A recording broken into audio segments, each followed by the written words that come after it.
Mengapa jilbab dilarang? Kita usut satu-satu, Pak. Mengapa jilbab dilarang? Pertanyaan besar. Apa keinginannya? Yang berbicara demikian itu sudah mengatakan dalam video yang lain, agama musuh Pancasila. Ingat kalimat itu baik-baik. Ini yang disebut dalam dunia pemikiran, perang pemikiran yang disebut dengan sekulerisme. Memisahkan agama dari politik, pemerintahan, kehidupan, pendidikan, dan lain sebagainya. Sekulerisme itu tujuannya cuma satu, biar orang tidak berpegang teguh kepada agama. Ulama udah duduk manis saja. Doktrin masyarakat dengan keagamaan, tidak usah masuk dalam jadul politik. Sampai di sini paham? Makanya bahasa yang muncul apa? Kalau ulama masuk politik jadi setan. Ya Rab, itu bahasa yang merusak. Kenapa saya katakan bahasa itu merusak? Karena hari ini kita butuh ulama-ulama yang bisa duduk dalam jalur itu. Tapi yang kuat iman. Yang tak kuat iman, antara dua, dia yang ikut kita atau kita yang bablas. Kan cuman itu.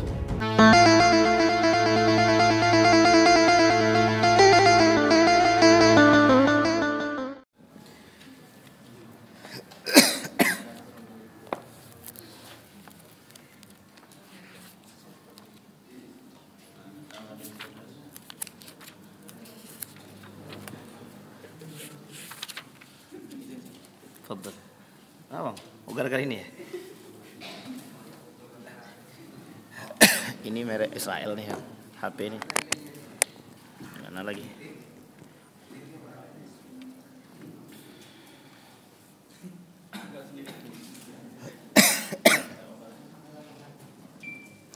A'udzu billahi minasy syaithanir rajim. Bismillahirrahmanirrahim. Assalamualaikum warahmatullahi wabarakatuh.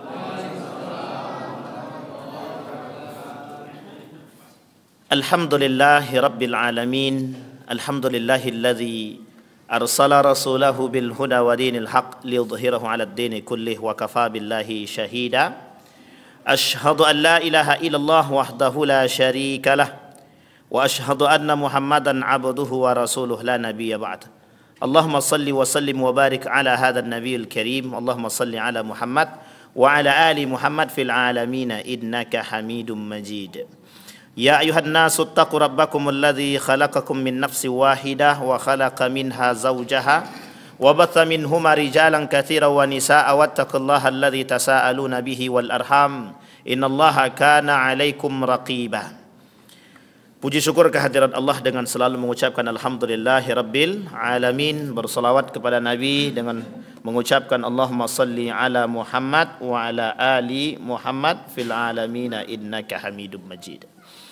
Bapak Ibu sekalian yang berbahagia, mudah-mudahan Allah selalu limpahkan rahmat dan karunia-Nya kepada kita.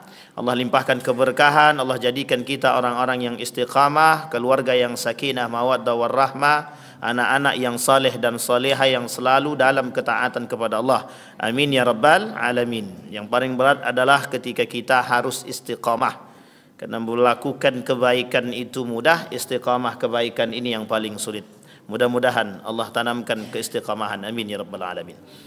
Baik Bapak Ibu sekalian yang berbahagia, di malam hari ini kita akan coba sedikit ngaji spesial.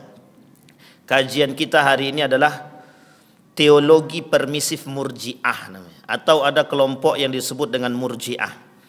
Sebelum kita mengkaji murji'ah ini Bapak Ibu, saya ingin coba ajak Bapak Ibu untuk sedikit mengingat sejarah. Ini fakta sejarah. Dan ini perbincangan para ulama dari kalangan para ulama-ulama sejarah. Baik Ibnu Hisham At-Tabari dalam Tarikh At-Tabari, Ibnu Hisham dan lain sebagainya, Bidayah wa Nihayah, Ibnu Katsir dan lain sebagainya. Termasuk kajian-kajian sejarah seperti ini itu banyak diminati oleh kaum-kaum orientalis. Kenapa kaum orientalis menginginkan sejarah ini? Karena salah satu cara untuk memperbudak dunia adalah sejarah. Karena salah satu cara untuk menghancurkan satu peradaban melalui sejarah. Jadi pembutaan terhadap sejarah itu adalah jalan atau pembuka daripada kehancuran satu peradaban. Jadi sejarah itu jendela peradaban, itu betul. Sejarah adalah jendela peradaban. Jadi kalau orang pengen tahu peradaban itu baca sejarah. Harus tahu sejarah. Kalau tak tahu sejarah habis. Kalau dia tak tahu sejarah, mesti dia tidak tahu peradaban itu. Tidak akan mengenal secara lebih dalam. Murji'ah, Bapak Ibu sekalian yang berbahagia, berasal dari kalimat irja. Irja. Ini yang ingin kita angkat hari ini.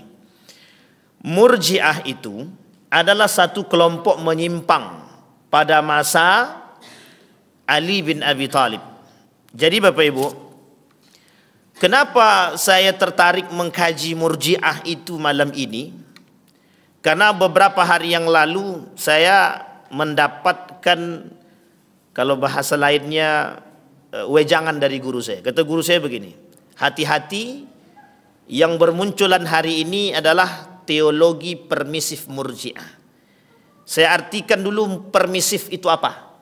Permisif itu dalam bahasa Indonesia artinya menggampangkan, meremehkan. Jadi peremehan, penggampangan, itu artinya permisif. Teologi itu keyakinan. Jadi keyakinan yang diremehkan, yang direndahkan, yang dikucilkan dan dianggap biasa. Kemudian Murji'ah. Apa teologi Murji'ah itu yang diremehkan dan yang direndahkan? Salah satu teologi Murji'ah itu kelak yang akan kita bahas adalah permasalahan dosa besar dan beberapa permasalahan yang lain. Dia tidak banyak, cuma ada beberapa poin saja. Baik, sekarang kita kaji secara sejarah dulu. Apa itu Murji'ah? Murji'ah itu kelompok yang muncul pada masa Ali bin Abi Thalib ketika terjadi perang antara Ali dan Muawiyah dalam perang Siffin. Masih ingat ya Bapak Ibu? Ini sudah kita ulang. Kita mengulang pelajaran kita yang dulu. Sejarah perang Siffin itu antara Ali dan Muawiyah. Muncul dua kelompok sekaligus dan kedua-dua kelompok ini sesat dan menyimpang. Kelompok pertama disebut dengan Khawarij. Kelompok kedua yang cinta muhibbin li Ali bin Abi Thalib disebut dengan Syiah. Sampai di sini sudah paham ya Bapak. Di antara kedua ini, Syiah dengan Khawarij itu berantem. Tidak akur. Tidak akur. Di tengah-tengah ketidakakuran tersebut ditambah dengan kasusnya Ali bin Abi Thalib dengan Muawiyah, pada kasus yang lain tahkim, arbitrase, muncul kelompok yang ingin menjadi penengah di antara kedua tersebut, yang disebut atau yang dikenal dengan irja atau Murji'ah. Jadi tiga kelompok sekaligus muncul pada masa waktu yang bersamaan. Yang pertama Khawarij, yang kedua Murji'ah, yang ketiga Syiah. Sekarang saya tanya Bapak Ibu, Syiah di Indonesia banyak? Banyak. Khawarij banyak?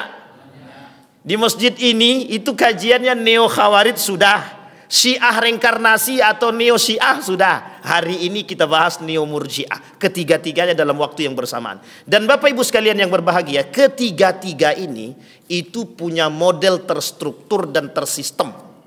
Dan mengakar dari awal sampai saat ini. Mengakar. Ini yang ingin saya coba angkat Bapak Ibu. Kembali kepada masalah Murji'ah tadi. Murji'ah tadi itu kelompok itu yang pengen menengahkan perpecahan antara Khawarij dengan Syiah. Khawarij dia mengaku bahwa apa yang dia aku? Tidak ada hukum selain berhukum kepada Allah. Luar itu tak boleh. Jadi yang berhukum selain daripada Allah salah, kafir. Ali kafir, Muawiyah kafir, Aisyah kafir, sahabat Nabi Zubair ibn Awam kafir, Sa'ad ibn Abi Waqqas kafir. Pokoknya kafir semua bagi dia. Nah, tapi tenang Ibu ya. Ini konsep yang terbangun dari mereka takfiri, mengkafirkan. Syiah lain cerita. Syiah punya satu konsep yang berbahaya, satu metode, satu pemahaman yang sangat berbahaya. Apa itu? Taqiyah. Pemahaman dia terhadap Imam 12, politik dia, pendidikan dia, nikah, mut'ah, fikih dan lain sebagainya, termasuk filsafat dia, itu semuanya bisa dia kemukakan di tengah masyarakat dengan bahasa yang lebih santuy dan lebih halus. Konsep ini disebut dengan taqiyah. Dia salah di belakang, di depan tak akan salah. Artinya apa? Dia banyak pembenaran. Taqiyah namanya. Tapi kalau Murji'ah tidak. Murji'ah itu mencari ketenangan, mencari aman. Apa yang mereka miliki? yang mereka miliki adalah kembalilah kepada hati. Ingat kalimat ini, kembalilah kepada hati. Berdosakah dia? Tidak berdosakah dia? Penghakiman itu dikembalikan kepada Allah. Jadi salah satu pemahaman Murji'ah itu adalah mau siapapun berzinah dia, mencuri dia, membunuh dia, melakukan dosa besar apapun itu, mereka tetap mukmin, tidak kafir. Mereka tetap mukmin. Sekalipun mereka mengingkari Al-Qur'an, tetap mereka mukmin. Oh, ini berat ini Bapak Ibu. Pemahaman Murji'ah ini. Ini belum masuk, baru pembukaan. Sampai di sini paham Bapak Ibu ya? Baik. Wa tarjuna minallahi ma la yarjud. Kata dia, mereka butuhkan adalah sesuatu pengharapan daripada Allah, tidak ada yang lain. Iman kami, amal ibadah kami kembali kepada hati kami. Orang beriman itu tidak ada kaitannya dengan kemaksiatan. Orang beriman tidak ada kaitan dengan kemaksiatan. Orang beriman juga tidak ada kaitannya dengan kekufuran. Jadi mohon maaf, mau dia sholat kalau dia sholat berarti dia sudah beriman. Bersyahadat saja dia bersyahadat berarti dia sudah beriman. Mau dia nanti berzinah dia silahkan. Mau dia percaya pada Tuhan yang lain silahkan, tak ada masalah. Mau dia trinitas silahkan. Mau dia sinkritisme silahkan, tak ada masalah. Nah, ini nanti Bapak Ibu ada kaitannya dengan kejadian-kejadian hari ini, fenomena-fenomena hari ini Bapak Ibu. Akan kita coba sampaikan. Dan ini yang menjadi masal hari ini Bapak Ibu. Yang menjadi sesuatu yang sangat banyak kita temukan nanti. Baik, kita masuk Bapak Ibu. Saya minta tadi sama Bang Ilham itu pakai apa namanya itu? InFocus, tapi kabur kata Bang Ilhamnya. Kabur tuh entah kemana-mana. Saya cari pun tak dapat juga. Karena udah berdekatan, lupa saya. Baik, berkaitan politik setelah wafatnya Utsman bin Affan. Kata mereka begini, kata kaum Murji'ah, pembunuh Utsman bin Affan itu tidak kafir dan tidak juga kufur. Pembunuh Utsman bin Affan itu tetap mukmin. Tetap mukmin. Masalah dia benar atau salah itu tak urusan kita. Karena kami sendiri tak tahu yang betul apakah Ali atau Muawiyah, ataukah Ali apakah Aisyah. Tak tahu. Tak tahu siapa yang betul. Artinya kami sekarang berdiam diri, kami tidak pengen muncul menambah keruh suasana. Ingat bahasa ini Bapak Ibu, ini bahasanya Murji'ah. Apa kata mereka? Kami tidak pengen terjadi kekacauan semakin meluas, kami berdiam diri dengan kasus-kasus fitnah terjadi. Kita ambil contoh begini. Ada ulama yang difitnah, ada ulama yang disiksa, ada ulama yang dicaci dan dimaki dan lain sebagainya. Difitnah dengan berbagai macam fitnah. Mau itu dituduh apapun itu. Kemudian ulama yang lain bilang begini, kami berserah diri kepada Allah, kami berlepas dari dua kelompok tersebut. Artinya apa? Dia cari aman saja. Sampai di sini paham Bapak Ibu? Umat muslim hari ini begitu. Umat muslim hari ini begitu. Berlepas diri dari kesalahan orang, berlepas diri dari kebenaran orang. Jadi jangan salah kalau hari ini kita digerogoti sekian banyak musuh, itu biasa. Kenapa kita mohon maaf? Hari ini yang namanya zinah kita biarkan. Kita diam saja. Yang berzinah kan dia, yang penting bukan aku. Orang minum khamar kita biarkan. Terserah. Khamar dosa besar. Riba dosa besar. Tak bayar zakat dosa besar. Membunuh dosa besar. Kita biarkan. Orang tak pakai jilbab dosa besar. Orang menyakiti orang lain, membunuh orang lain sama dosa besar. Sampai di sini paham Bapak Ibu. Tapi kemudian yang muncul apa? Yang muncul apa? Khamar itu resmi Bapak Ibu. Resmi. Apa yang resmi? Surat izin. LGBT dosa besar, tapi mau diperjuangkan untuk didapatkan legal. Kalau sempat legalitasnya ada, kita mau ngapain?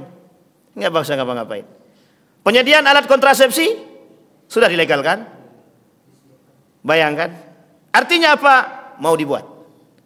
Pertanyaannya yang besar adalah, kemana para kaum mukminin, orang-orang beriman?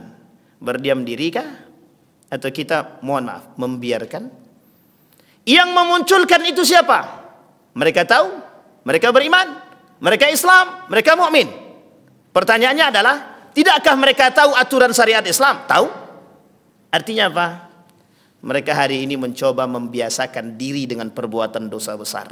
Artinya apa? Kalau dosa besar ini sudah terbiasa dilakukan, akhirnya apa? Orang-orang sudah akan terbiasa dengan dosa besar tersebut. Yang tadinya besar menurut agama, di mata manusia biasa. Jadi nanti jangan salah. Kalau terjadi perzinahan di mana-mana, minum khamar di mana-mana, orang berbunuhan di mana-mana, itu biasa. Karena sudah memang dibiasakan. Penyediaan alat kontrasepsi sudah biasa. Nanti kalau seks bebasnya kemana-mana, ya sudah, biarkan saja. Artinya kita hari ini dituntut untuk, mohon maaf, meredupkan perhatian. You tidak usah ikut campur, ini urusan kami. You, gua. Begitulah modelnya. Baik, sampai di sini paham Bapak Ibu? Baik. Lahirlah sekelompok orang mukmin yang berusaha menjauhkan diri dan tidak ingin mencampuri persoalan orang lain dalam konteks agama. Ini keinginan kelompok Murji'ah. Jadi ketika terjadi masalah pembunuhan Utsman ibn Affan, apa kata mereka? Kata orang-orang yang berada di dalam kelompok Murji'ah, kata mereka, kami berlepas diri dari Ali dan kami berlepas diri dari Muawiyah. Kami serahkan pembunuhnya seutuhnya kepada Allah. Artinya apa? Sampai hari ini Bapak Ibu, itu pembunuh Utsman ibn Affan tidak tahu. Muawiyah menyalahkan Ali, Ali menyalahkan Muawiyah. Terjadi perperangan, 45.000 dari Muawiyah, 25.000 dari Ali bin Abi Thalib. Singkat cerita Bapak Ibu, yang ingin kita angkat adalah bagaimana kondisi para sahabat Nabi ketika itu. Sebagian di antara mereka berlepas diri dari dua kelompok tersebut. Karena bingung Bapak Ibu, mau menyatukannya bagaimana? Fa aslihu baina akhawaikum, kata Allah, damaikan. Bukan kita berlepas diri, tapi kita harus mendamaikan. Hari ini mohon maaf Bapak Ibu, satu ulama dengan ulama yang lain berantem dalam satu ruang lingkup. Ruang lingkupnya, bahkan mohon maaf, sampai harus yang tidak layak lah, caci maki ulama dengan ulama yang lain. Datang ulama yang lain, harusnya ulama yang lain ini tujuannya mendamaikan. Itu tujuan kita Majelis Ulama Indonesia, untuk mendamaikan kelompok-kelompok yang berantem, yang berkelahi. Yang berkelahi itu mukmin, ulama, alim saleh. Kalaulah mohon maaf para ulamanya berantem, kira-kira jamaahnya ngapain? Nonton. Tuh, harus begitu. Iya. Panutan kami ulama, alim. Tapi kalau alim kami, ini yang menjadi masalah kita hari ini Bapak Ibu. Yang menjadi masalah kita hari ini. Baik, tidak diketahui siapa sebenarnya pendiri atau tokoh utama aliran ini. Betul.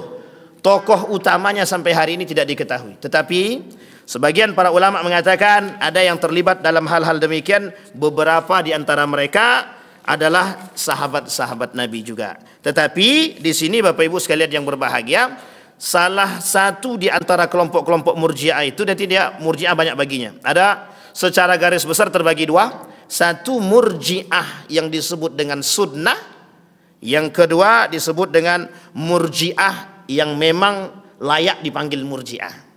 Nah, sahabat-sahabat Nabi yang tergolong dalam berlepas diri daripada kejadian Utsman bin Affan, Ali bin Abi Thalib itu dan Muawiyah, mereka disebut dengan Murji'ah sunnah. Artinya mereka tetap berlepas diri, tidak mau terjadi fitnah yang terlalu lebar, tapi kemudian mereka tetap mendoakan di kedua belah pihak saling berbaikan dan berdamai. Ini tidak masuk dalam konteks Murji'ah yang sesat, yang aliran menyimpang. Nah, yang kedua inilah Murji'ah yang layak dipanggil Murji'ah, itu adalah Murji'ah yang tersebut. Yang kedua ini, mereka adalah orang-orang Murji'ah yang satu sisi berlepas diri daripada Islam, berlepas diri daripada kasus-kasus perpecahan yang terjadi pada masa sahabat ketika itu, tetapi di balik itu ada unsur yang lain yang mereka angkat. Nah, nanti Bapak Ibu akan kita lihat teologinya Bapak Ibu. Baik, perkataan Murji'ah memberikan pengertian menangguhkan hukuman perbuatan seseorang sampai di hadapan Tuhan. Ini yang tadi saya sampaikan, kalau ada pelaku dosa besar kita tak boleh menghakimi dia kafir atau kufur. Misal, ada orang musyrik, orang dia menyembah selain daripada Allah. Dia Muslim, dia Islam, tapi dia tak menyembah selain daripada Allah. Dia menyembah juga selain daripada Allah. Jadi dua yang disembah. Itu harusnya musyrik. Itu bisa dihukumi kufur. Tapi kata kaum Murji'ah tidak. Itu tetap beriman. Yang penting dia bersyahadat. Asyhadu an la ilaha illallah wa asyhadu anna Muhammadar Rasulullah. Mau batal ke syahadat dia atau tidak, tetap dia masih beriman asal sudah bersyahadat. Nah, ini agak berat nih Bapak Ibu. Nanti kita akan coba lihat Bapak Ibu. Memberikan pengharapan bagi orang yang melakukan dosa besar tidak dihukumi kafir, masih mempunyai harapan pengampunan. Betul. Ini kalau pengharapan pengampunan itu semua Pak. Syiah juga begitu. Asal bertobat saja mereka, kemudian kembali kepada jalan yang lurus, aman, tak ada masalah. Tetapi yang menjadi masalah adalah ketika mereka melakukan dosa besar, dianggap hal yang biasa. Hal-hal yang melatar belakangi kehadiran Murji'ah, pertentangan antara orang-orang Syiah dan Khawarij sudah kita sampaikan. Baik, pokok-pokok ajaran. Nah ini dia Bapak Ibu, pokok-pokok ajaran aliran Murji'ah. Iman hanya pengakuan dalam hati. Jadi mohon maaf Bapak Ibu, ini kasusnya langsung saya tembak aja. Kalau ada orang mengucapkan selamat Natal, itu tak ada masalah. Kata kaum Murji'ah tak ada masalah. Yang penting hati dia bersyahadat. Ini Bapak Ibu yang melatar belakangi kenapa mereka menolak fatwa Majelis Ulama Indonesia tentang pengharaman itu. Kira-kira Murji'ah baru apa tidak? Tapi bahaya pula nanti dikiranya mengatakan mereka Murji'ah pula. Tapi begitu Bapak Ibu. Alasannya cuma satu, yang penting hati kami. Hati kami tidak beriman kepada mereka, hati kami beriman kepada Allah, lisan kami saja. Ini bahaya Pak Ibu, bahaya, sangat berbahaya. Kemarin kita sudah berbahaya dengan Khawarij, kita kemudian sudah berbahaya dengan Syiah, berbahaya dengan kaum munafik, semua itu munafik juga itu. Tapi sekarang muncul namanya Murji'ah. Sama Pak, sama berbahayanya. Ketiga kelompok ini itu mengakar. Pola pikir mereka mengakar, gaya berpikir mereka mengakar dan merusak, sangat merusak. Kata guru saya, pertanyaannya begini, kemana mereka, akal mereka, iman mereka yang berani mengatakan bahwa pelarangan jilbab bagi orang-orang, kata dia. Mereka sudah menjadikan orang-orang dengan bahasa mereka itu meminta orang-orang mengamini apa yang mereka buat. Ingin apa? Ingin tampak bagus, ingin tampak benar, ingin tampak menjadi seorang pahlawan, nasionalis, tapi ternyata menghancurkan nilai-nilai agama. Oh sudah minta maaf, betul, tak ada masalah, permaafannya diterima. Masalahnya adalah setelah itu Bapak Ibu, pola pikir masyarakat sudah dirusak dengan gaya berpikir mereka. Ketika orang menganggap jilbab hal biasa, mohon maaf Bapak Ibu, orang nanti sudah akan mulai terbiasa tidak berjilbab kembali. Hari ini orang sudah berjilbab mulai. Malu orang keluar rumah tanpa jilbab hari ini. Tapi ketika muncul hal demikian, apa yang terjadi? Kenapa mereka melarang jilbab? Apa masalahnya? Tidakkah ada orang-orang di situ yang mengerti tentang agama? Mereka semua mengerti agama Bapak Ibu. Baik Bapak Ibu. Hukum segala perbuatan manusia ditangguhkan sampai hari akhir kelak. Orang-orang yang berbuat dosa besar tidak dihukumi kafir tapi masih mukmin selama ia mengakui dua kalimat syahadat. Baik, konsekuensi ajaran tersebut melahirkan pendapat-pendapat. Satu, keimanan merupakan pokok ajaran, sedangkan amal suatu hal yang nomor dua. Jadi amal ibadah itu nomor dua. Yang penting dulu apa? Iman. Jadi setelah itu terserah. Yang penting iman dalam hati. Setelah itu Bapak Ibu mohon maaf, mereka mengatakan nak buat maksiat buatlah, nak berzina berzinalah, pokoknya tak ada masalah. Bagi mereka tidak ada masalah. Pokoknya nanti hukumnya ditangguhkan di hari kiamat. Biarlah Allah yang menghakimi. Sama Pak. Nanti kalau ada pencuri di rumah kita, biarkan sajalah Allah yang menghakimi dia. Sampai di sini paham ya Bapak Ibu? Ini berat ini Bapak Ibu. Ini kaitannya mohon maaf, ini kaitannya dengan cuci otak nih Bapak Ibu. Ini kaitannya dengan cuci otak. Nanti kita sampaikan. Memberi ruang lingkup yang lebih luas pada umat Islam, ajaran ini mengaburkan identitas keimanan seseorang. Padahal agama merupakan misi untuk membina kepribadian seseorang. Jelas Bapak Ibu? Jelas. Orang yang berbuat dosa besar masih tetap mempunyai harapan memperoleh rahmat. Ia masih mukmin dan tidak kafir. Dia masih mukmin dan tidak kafir. Hal ini berarti suatu sikap yang lunak terhadap para maksiat dan akan berakibat berkembangnya masyarakat serba bebas dari ikatan nilai dan norma. Artinya hari ini Bapak Ibu, yang mengikat itu bukan nilai agama, tapi yang mengikat itu undang-undang. Sampai sini paham Bapak Ibu? Menurut Harut Nasution, menunda hukuman atas Ali, Muawiyah, Amr bin As dan Abu Musa al-Ash'ari yang terlibat dalam tahkim dan menyerahkan kepada Allah di hari kiamat, kelompok Murji'ah. Menyerahkan keputusan kepada Allah atas orang muslim yang berdosa besar, meletakkan pentingnya iman daripada amal. Jadi amal soleh itu tak baik, penting iman saja, pasti masuk surga kata dia. Orang yang mati tanpa beramal soleh tetap masuk surga bagi Murji'ah. Memberikan pengharapan kepada muslim yang berdosa besar untuk memperoleh ampunan Allah. Metode berfikir dalam aliran Murji'ah, sikap netral, paham netral, yakni memilih bersikap diam dan menahan diri agar tidak mencampuri fitnah yang menimbulkan kehancuran umat Islam. Mereka menyerahkan persoalan itu seutuhnya kepada Allah. Menunda masalah siksaan seseorang di tangan Tuhan, yakni jika Tuhan mau memaafkan, alhamdulillah. Kalau Tuhan tidak memaafkan, ya sudah. Sampai di sini paham ya? Dia akan langsung masuk surga. Jika sebaliknya, maka akan disiksa sesuai dengan dosanya. Nah, ini Bapak Ibu, tokoh-tokoh aliran dalam Murji'ah. Pemimpin utama mazhab Murji'ah ialah Hasan bin Bilal Al-Muzni, meskipun masih dalam perdebatan para ulama.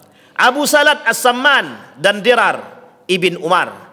Pada masa Bani Umayyah telah muncul sebuah syair yang terkenal tentang i'tikad dan keyakinan Murji'ah yang diubah oleh Tsabitil Qatnah.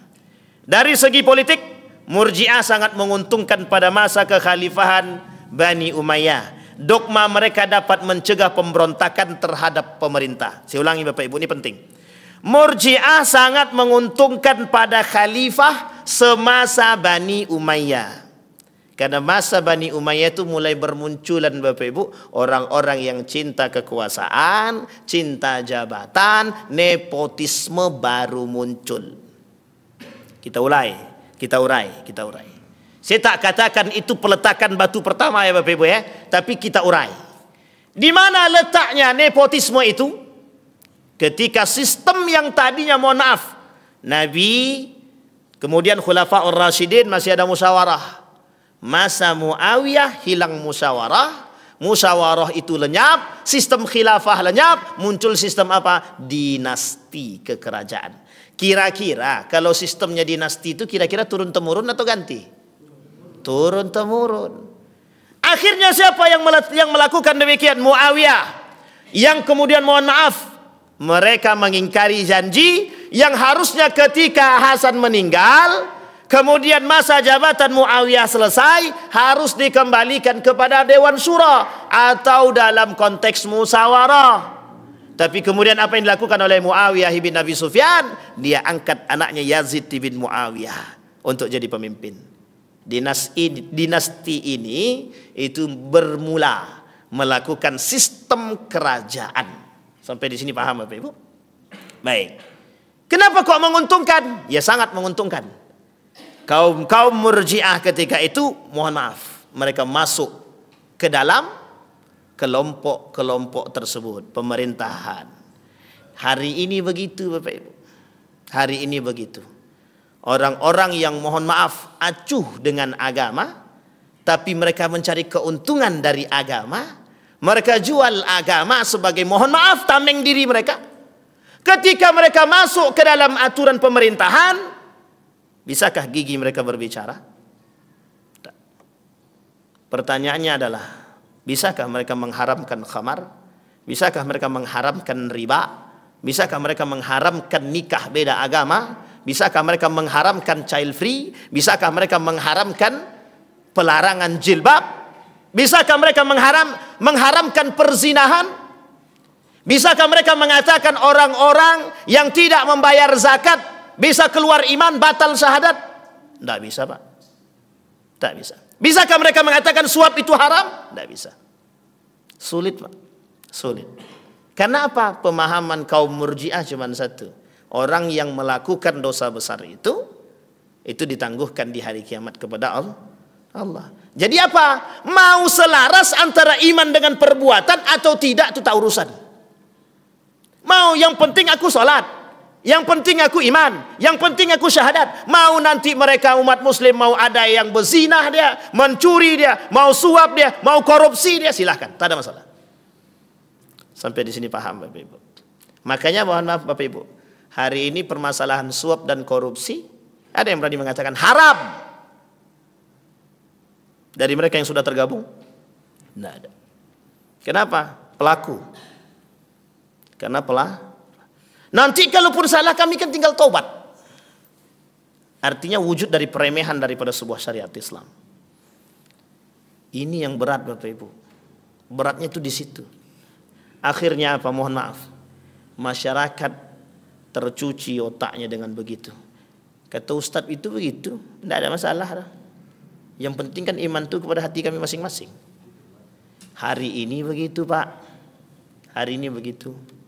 Kami mengucapkan selamat Natal itu cuma di lisan Ustaz. Di hati kami tidak. Hati kami tetap beriman kepada Allah. Na'udzubillahi min dzalik. Kita usut satu-satu. Mengapa jilbab dilarang? Kita usut satu-satu Pak. Mengapa jilbab dilarang? Pertanyaan besar. Apa keinginannya? Yang berbicara demikian itu sudah mengatakan dalam video yang lain, agama musuh Pancasila. Ingat kalimat itu baik-baik. Ini yang disebut dalam dunia pemikiran, perang pemikiran yang disebut dengan sekulerisme. Memisahkan agama dari politik, pemerintahan, kehidupan, pendidikan dan lain sebagainya. Sekulerisme itu tujuannya cuma satu, biar orang tidak berpegang teguh kepada agama. Ulama udah duduk manis saja. Doktrin masyarakat dengan keagamaan, tidak usah masuk dalam jadul politik. Sampai di sini paham? Makanya bahasa yang muncul apa? Kalau ulama masuk politik jadi setan. Ya Rab, itu bahasa yang merusak. Kenapa saya katakan bahasa itu merusak? Karena hari ini kita butuh ulama-ulama yang bisa duduk dalam jalur itu. Tapi yang kuat iman. Yang tak kuat iman, antara dua. Dia yang ikut kita atau kita yang bablas. Kan cuma itu. Kalau kita tak kuat iman, bablas. Kalau kita kuat iman, lurus Pak. Kalau tidak, mohon maaf, goyang. Tak perlu saya sebut contohnya, Bapak Ibu sudah lihat. Ada yang jadi cuma duduk saja, tidak ngapa-ngapain, tidak bisa berbicara. Mohon maaf Bapak Ibu. Alim, Majelis Ulama Indonesia, seorang alim. Tapi mengapa? Apa perannya? Itu pertanyaan kita hari ini Bapak Ibu. Tetapi kalau ulama tidak masuk ke dalam jalur politik, mohon maaf, makin hancur. Jadi cara kita melawan masuk. Makanya hari ini mohon maaf Bapak Ibu, kalau ulama berbicara politik dicurigai. Jangan curigai. Kami punya hak untuk menyampaikan norma-norma yang terkandung dalam agama, dalam jalur politik. Wajib kami sampaikan. Orang berpolitik silahkan, tapi punya nilai. Orang beragama silahkan, tapi ada aturan nilai. Orang berpendidikan silahkan, tapi ada aturan nilai. Politik yang benar, menjadi pemimpin yang benar, menjadi sekretaris yang benar, menjadi bendahara yang benar, menjadi kesra juga yang harus yang benar. Apapun itu, tak ada salah, tak. Islam tak pernah melarang. Siapapun mau jadi apapun silakan. Yang diinginkan oleh Islam cuma satu. Bagaimana nilai-nilai agama kalian pakai dalam kehidupan. Itu yang diinginkan oleh Islam. Yang terjadi hari ini begitu. Kenapa tak berbicara? Diam. Kita mendesak daripada Majelis Ulama Indonesia. Kita mendesak. Agar apa? Perhatikan betul. Perhatikan betul.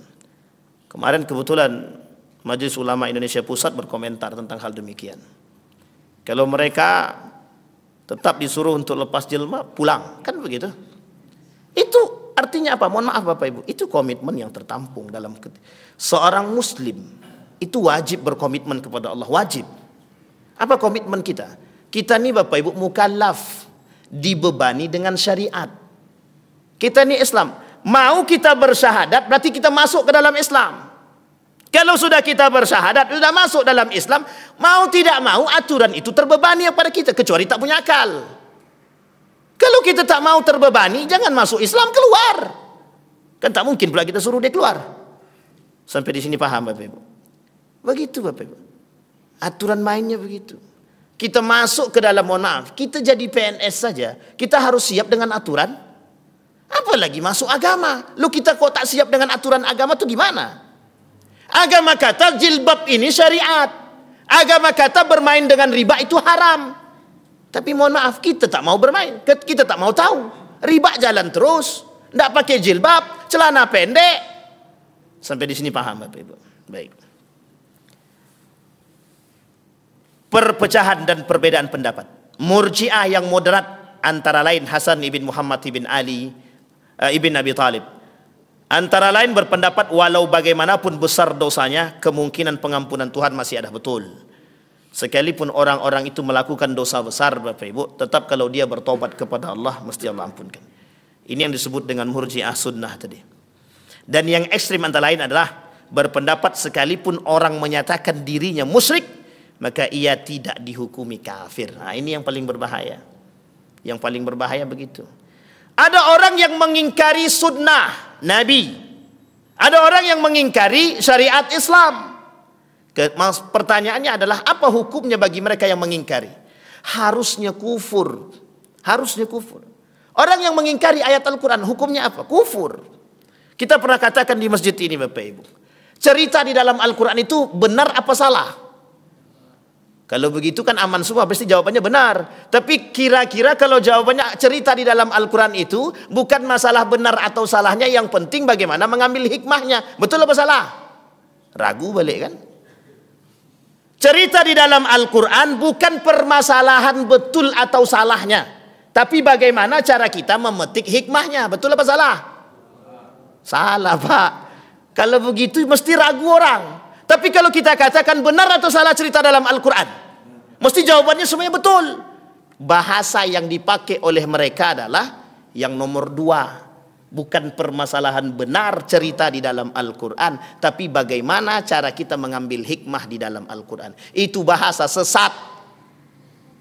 Tapi bahasanya halus. Begitu cara mereka untuk mengingkari ayat-ayat Al-Quran. Kalau mereka katakan cerita dalam Al-Quran salah, frontal betul mereka menolak Al-Quran. Tapi kalau bahasa yang dengan yang tadi, halus atau tak halus? Kita pun tertipu. Iya juga ya gitu. Maling kundang, ada enggak peninggalannya? Bapak Ibu, ada enggak peninggalan maling kundang?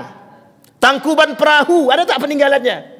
Dongeng itu saja bisa mereka percaya. Itu dongeng. Pertanyaannya adalah Nabi Adam ada enggak peninggalannya? Ada Pak, di Jeddah itu sepeda besar. Itu bukan tuh replika. Ada Pak, ada apa namanya itu panci besar kata dia. Sebesar itulah yang umat zaman dulu. Itu replika. Tidak ada peninggalannya. Tapi bagaimana? Berarti kita kan tidak bisa percaya dong dengan cerita mereka. Ya Rab, rusak kita Pak. Cerita di dalam Al-Quran tentang para anbiya itu tidak bisa kita cari dengan akal Pak. Tidak semuanya bisa kita terima dengan akal. Karena kita tak sampai menempuh pada masa Adam, pada masa Ibrahim dan lain sebagainya ke atas itu. Itu sulit untuk kita. Nabi Syed, apa kita tahu? Tahu pun tidak. Cerita Nabi Syed aja kita tak tahu kadang-kadang.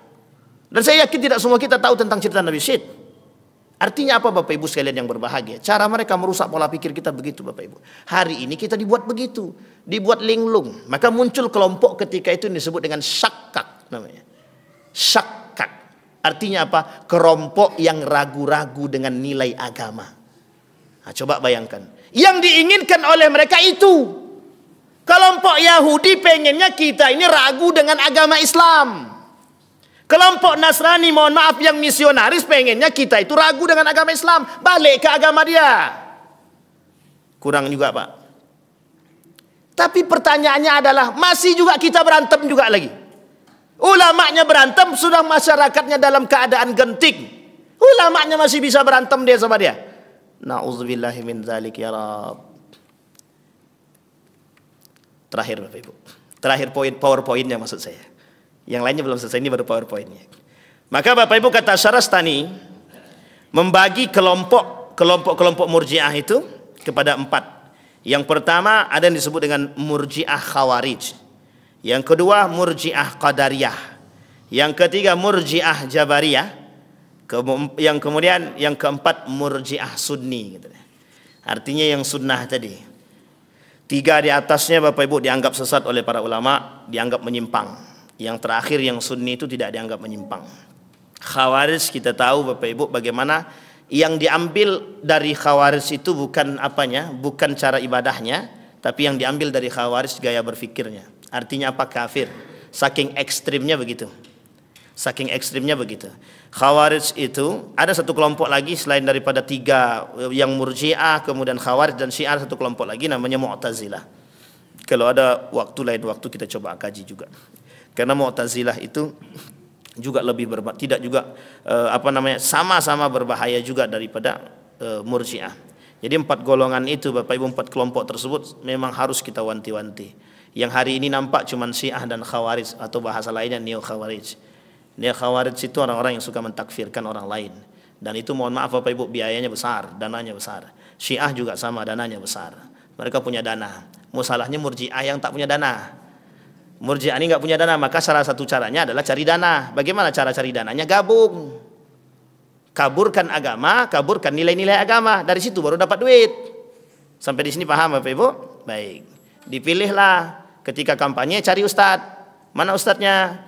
Nah, nanti pas ditanya masalah suap halal apa haram, jawabannya langsung diplomasi. Nah, itu namanya sama Pak, mohon maaf sama. Kalau ada ustadz yang begitu, nah, itu perlu diwanti-wanti itu.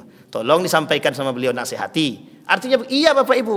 Artinya apa yang mereka perjualbelikan apa? Agama. Mereka bersembunyi di balik tameng agama.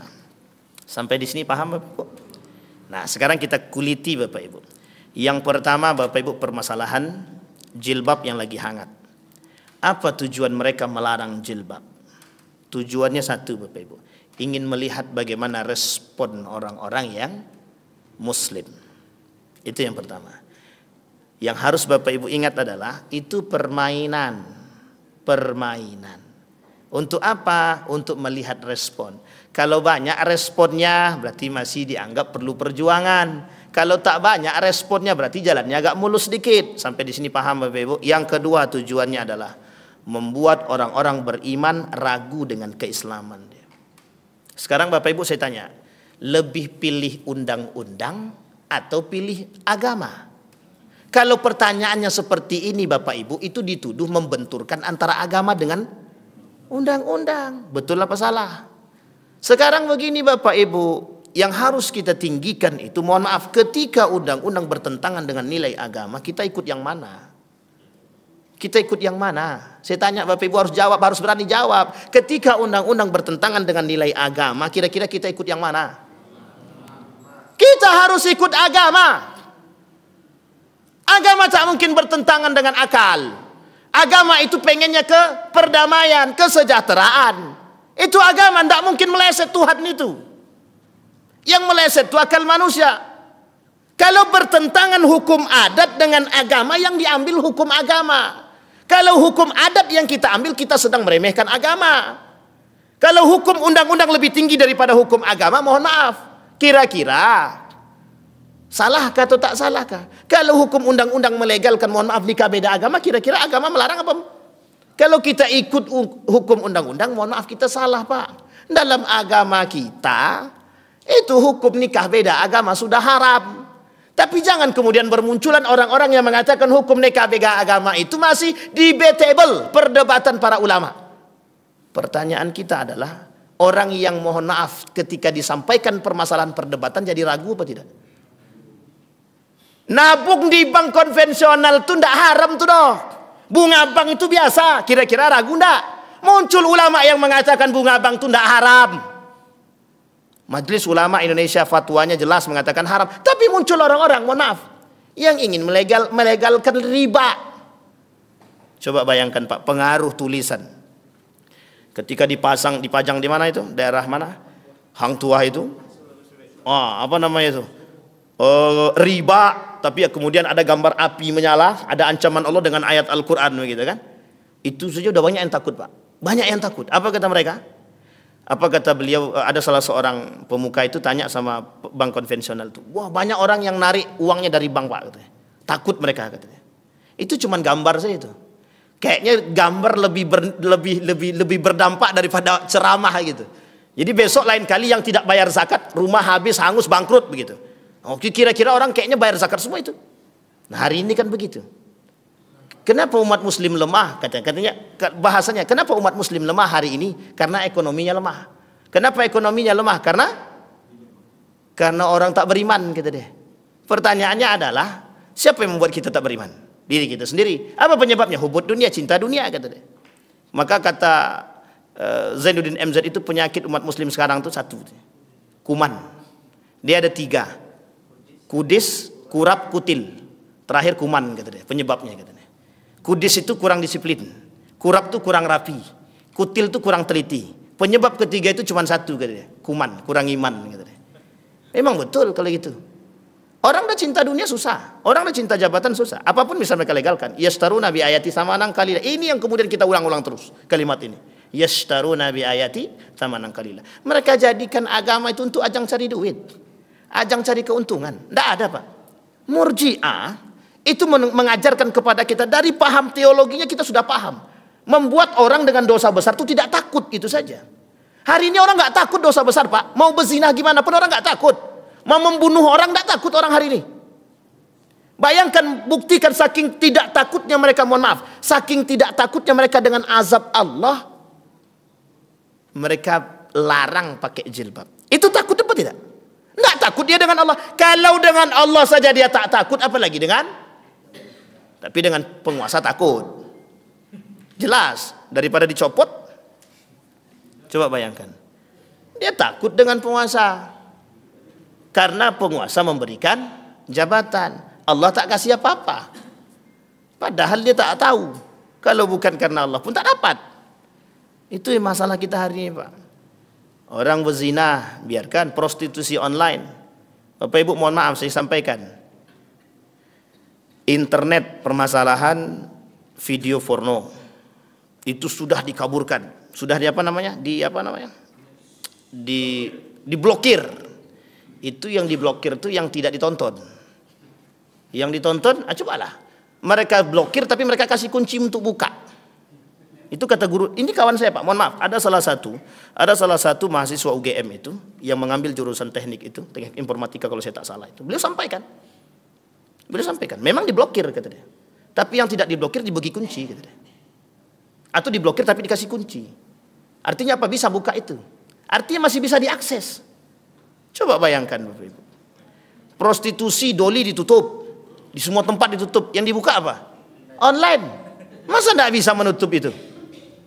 Prostitusi online di mana-mana ada. Nah, coba bayangkan, Bapak Ibu. Maka yang terkenal itu memang ayam kampus gitu kan. Cari ayam kampus. Sampai di sini paham, Bapak Ibu. Orang tak takut lagi dengan zina. Tapi begitukah? Ya, kata Nabi, begitu di akhir zaman orang-orang sudah mulai, orang-orang akan menampakkan perzinahan itu di depan umum. Orang tidak ragu lagi. Ciuman depan umum itu biasa. Ciuman, pelukan gitu. Memang tidak berhubungan badan, tapi lebih daripada itu yang lain mereka buat. Di dunia Eropa sudah biasa hal begitu. Nah, itu yang mau mereka bawa ke sini. Jadi yang di Eropa itu mau dibawa ke sini biar tahu orang kebebasan berpikir itu. Biar orang tahu kebebasan dalam bergerak itu. Jadi akhirnya apa? Mereka bebas melakukan hal-hal yang mereka, mohon maaf, keluar daripada jalur syariat Islam. Itu yang pertama. Yang kedua, Bapak Ibu, ketersediaan alat kontrasepsi, SKPP. Mohon maaf Bapak Ibu, kita ingin mengatakan kepada kita semua, tolong Bapak Ibu perhatikan baik-baik. Baca betul-betul. Ini menjadi masalah bagi kita hari ini, Bapak Ibu. Apa masalahnya? Sedang yang tidak di SK-kan saja, orang jual beli alat kontrasepsi bebas. Mohon maaf, Bapak Ibu datang ke Indomaret dan Alfamart, ada anak jualan, terlalu vulgar pula kalau seperti itu, tak apalah, alat kontrasepsi kan gitu. Dijual nggak tuh? Bukan dijual lagi, dipejeng. Suatu ketika, mohon maaf Bapak Ibu, saya pergi dengan anak-anak, itu masih ingat betul, saya masuk dalam itu, kemudian ada anak-anak ikut dari belakang, tapi bukan anak-anak saya, orang-orang lain masuk. Apa dia kata sama bapak ibunya? Bu, saya mau beli permen itu, kata dia. Astagfirullah, saya diam saja. Malu nak jawab. Tapi kemudian orang tuanya paham, itu bukan permen nak, kata dia. Cuma tak dilanjutkan. Jangan lagi cari yang permen yang lain aja, kata bapak ibu. Coba bayangkan bapak ibu. Itu ya Allah ya Rabbi. Saya sudah katakan Bapak Ibu. Ini tolong kalau memang abang takut dipotong bang. Ini jujur aja. Saya merasakan itu Bapak Ibu. Ketika kami di Yogyakarta, itu sudah ada promosi kondom itu Bapak Ibu. Sudah ada di kampus-kampus. Itu sudah ada. Mereka sudah ada itu, sudah lakukan itu. Apa bahasanya kalau turun ke kampus-kampus itu apa namanya? Sosialisasi. Sudah mereka lakukan sosialisasi. Sex education itu, edukasi pendidikan seks itu mau mereka buat itu sudah lama. Baru sekarang saja bermunculan. Itu sudah dari tahun 2015, 16, 17. Banyak yang protes. Dan pendidikan seks itu mau mereka buat di kelas berapa? SMP, SMA. Bapak Ibu boleh cek anak-anak kedokteran. Coba tanya baik-baik. Bagaimana beratnya menahan hawa nafsu itu ketika, mohon maaf, pelajarannya tentang reproduksi. Berat Bapak Ibu. Kalau tak kuat iman goyang. Pulang dari situ dicarinya. Dibuatnya Bapak Ibu. Na'udzubillahi min dzalik. Hati-hati Bapak Ibu. Sekarang tambah mohon maaf, diberikan kebebasan melalui jalur itu. Artinya apa? Dulu gagal. Dulu mau dibuat satu aturan apa namanya? Dalam, kalau saya tak salah, dalam peraturan pendidikan itu yang disebut dengan zina itu kalau mereka berhubungan badan tidak suka sama suka. Kalau suka sama suka itu tak zina, kata dia. Mak, saya bilang ini ya Rab, itu nyata Pak, itu keluar di berita. Mohon maaf kalau saya tak salah masih pada masa Menteri Pendidikan itu. Kalau saya tak salah itu. Dan itu Bapak Ibu merusak kita. Coba bayangkan yang dirusak. Memang mereka tidak memerangi kita pakai senjata, tidak. Tapi yang mereka perang apa? Pola pikir kita Pak. Bapak-bapak yang tua-tua ini selamat Pak insya Allah. Kecuali yang mohon maaf. Yang pubernya ketiga. Agak sulit sedikit. Tapi kalau anak-anak sekarang Bapak Ibu. Generasi-generasi yang sekarang. Bayangkan beratnya yang harus mereka hadapi dengan kondisi sekarang ini. Mereka mempertaruhkan akidah dan keimanan mereka hanya karena mohon maaf kejadian fenomena-fenomena yang keluar daripada syariat Islam. Mereka harus mengokohkan akidah, mereka harus mengokohkan iman. Caranya bagaimana? Ajak terus Pak anak-anak itu ke masjid. Kalau tidak kita kecolongan.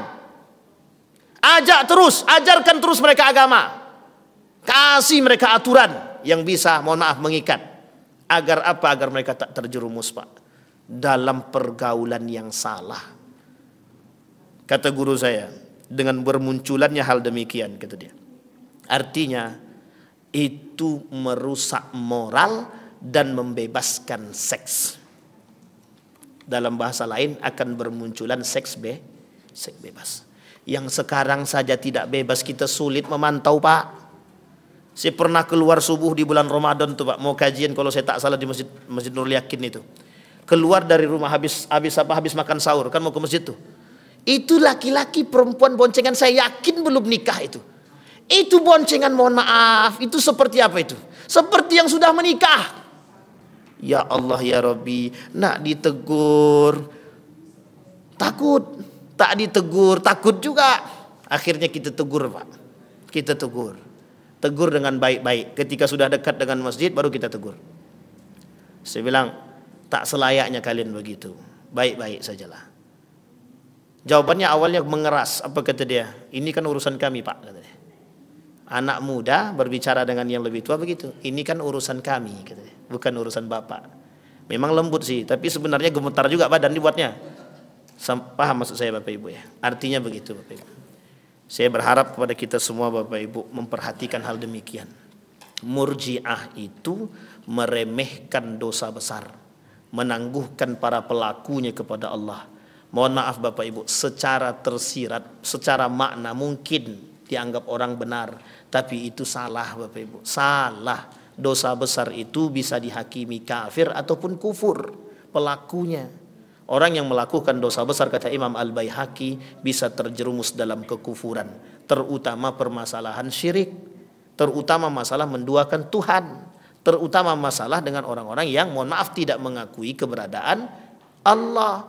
Mereka tak percaya dengan rukun iman, mereka tak percaya dengan rukun Islam, tapi mereka bersyahadat. Na'udzubillahi min dzalik. Saya kira itu saja Bapak Ibu, mudah-mudahan ada manfaatnya bagi kita semua. Mudah-mudahan dengan apa yang kita sampaikan ini kita bisa semakin cerah dan terang. Nanti kalau ada fenomena-fenomena yang lain, tidak usah kaget. Dan itu sudah menjadi sebuah proyek. Sampai di sini paham Bapak Ibu? Saya kira itu saja, mudah-mudahan bermanfaat bagi kita semua. Fa'tabiru ya ulil absar la'allakum tuflihun. Assalamualaikum warahmatullahi wabarakatuh.